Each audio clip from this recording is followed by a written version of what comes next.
Assalamualaikum warahmatullahi wabarakatuh. Halo semuanya. Di video kali ini, saya dan teman saya akan menjelaskan mengenai kebijakan tarif dan non-tarif untuk memenuhi salah satu tugas mata kuliah Ekonomi Internasional. Sebelumnya, perkenalkan nama saya Resta Apriliani dengan NIM 34022202118. Perkenalkan, nama saya Divani Putri Cahyani dengan NIM 340222204. Perkenalkan, nama saya Alifa Sumiati dengan NIM 34022202113. Apa sih itu kebijakan tarif? Kebijakan tarif adalah pengaturan yang sistematik dari bea yang dipungut atas barang dan jasa yang melewati batas-batas negara. Impor dan ekspor dikenakan pajak untuk menaikkan biaya impor barang tertentu. Bagi konsumen dalam negeri, cara ini dapat mengurangi permintaan barang impor karena harganya lebih mahal. Sedangkan bagi eksportir, tarif membuat produknya kurang kompetitif di pasar negara tujuan. Ada berapa jenis kebijakan tarif? Setelah kita mengetahui pengertian dari kebijakan tarif, selanjutnya kita akan menjelaskan tentang beberapa jenis tarif atau istilah lainnya berdasarkan pengertian dan definisi beserta perspektif yang berbeda. Yang pertama, tarif nominal adalah tarif untuk barang-barang tertentu sebagaimana tercantum dalam buku Tarif Impor Indonesia atau BTPI. Yang kedua adalah tarif proteksi efektif, adalah kenaikan nilai di bidang manufaktur yang disebabkan oleh tarif nominal bahan jadi dan tarif nominal bahan baku yang diimpor. Yang ketiga, tarif berdasarkan harga atau product rate adalah rasio yang digunakan untuk alokasi overhead praproduksi. Tarif bunga efektif atau effective rate of interest adalah tingkat bunga pasar pada saat obligasi diterbitkan. Yang kelima, tarif dasar atau basing rate adalah tarif yang menentukan biaya lainnya. Yang keenam, tarif diskonto atau diskon rate adalah tingkat bunga yang digunakan untuk menghitung bunga yang akan dikurangkan dari nilai jatuh tempo obligasi. Ketujuh, tarif pajak adalah tarif yang diperoleh untuk menghitung pajak penghasilan yang masih harus dibayarkan. Yang kedelapan, tarif pajak marginal atau marginal tax rate merupakan tarif pajak tertinggi yang dikenakan atas kewajiban penghasilan wajib pajak. Yang kesembilan, tarif transito atau cut rate adalah tarif untuk kargo transit. Tarif harian upah langsung adalah perbedaan antara tingkat yang dibayarkan sebenarnya untuk upah langsung dan biaya produksi barang. Ke-11, tarif yang ditentukan terlebih dahulu merupakan sebuah biaya tidak langsung yang ditentukan di muka bagi setiap departemen yang menggunakannya.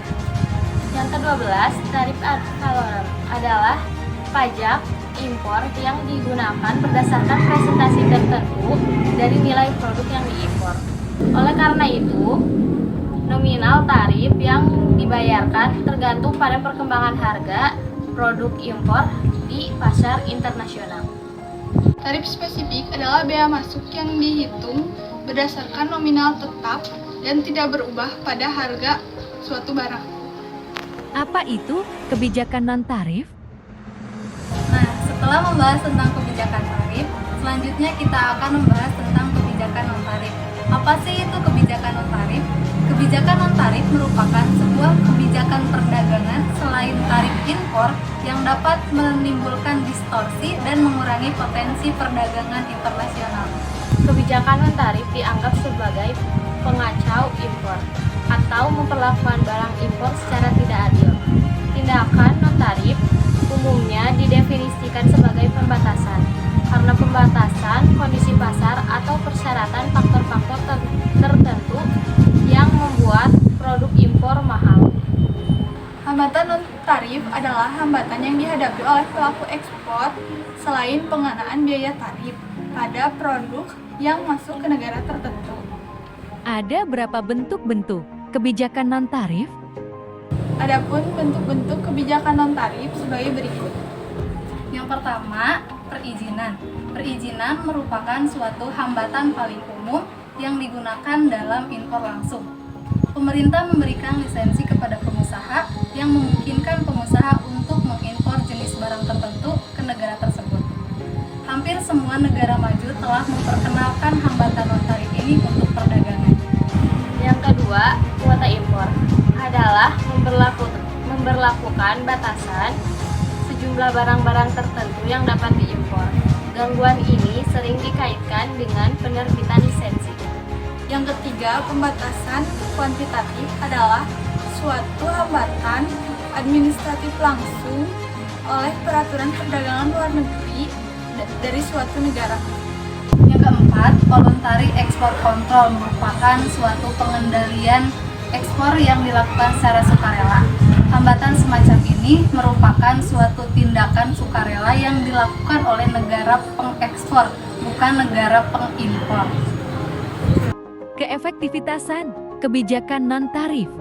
Selanjutnya, efektivitas kebijakan non-tarif. Sebagian besar NTB didefinisikan sebagai tindakan proteksionis kecuali jika terkait dengan masalah mekanisme pasar. Misalnya, eksternalitas dan asimetri informasi antara konsumen dan produsen barang, seperti standar keselamatan dan persyaratan pelabelan.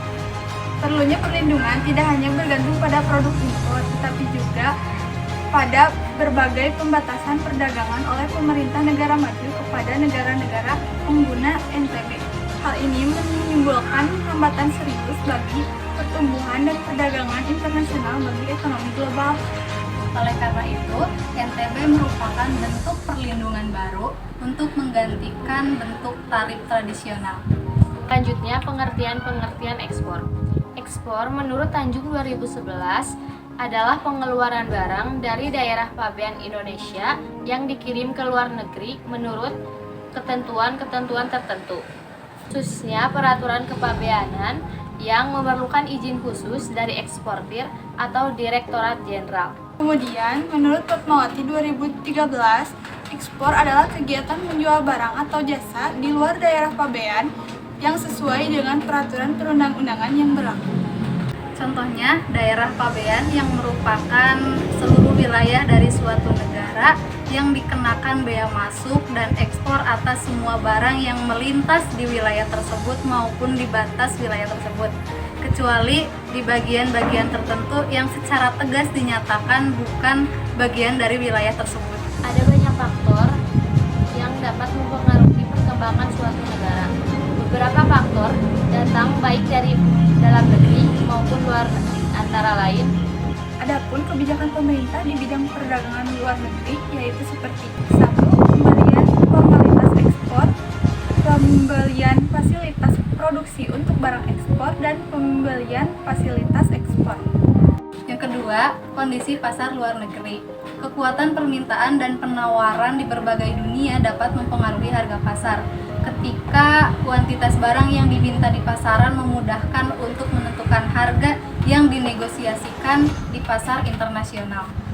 Yang ketiga, sebagai saran kepada sosialisasi dan pelaku ekonomi, pemerintah akan memberikan penyuluhan kepada pengusaha kecil dan menengah tentang tata cara pelaksanaan kegiatan ekspor.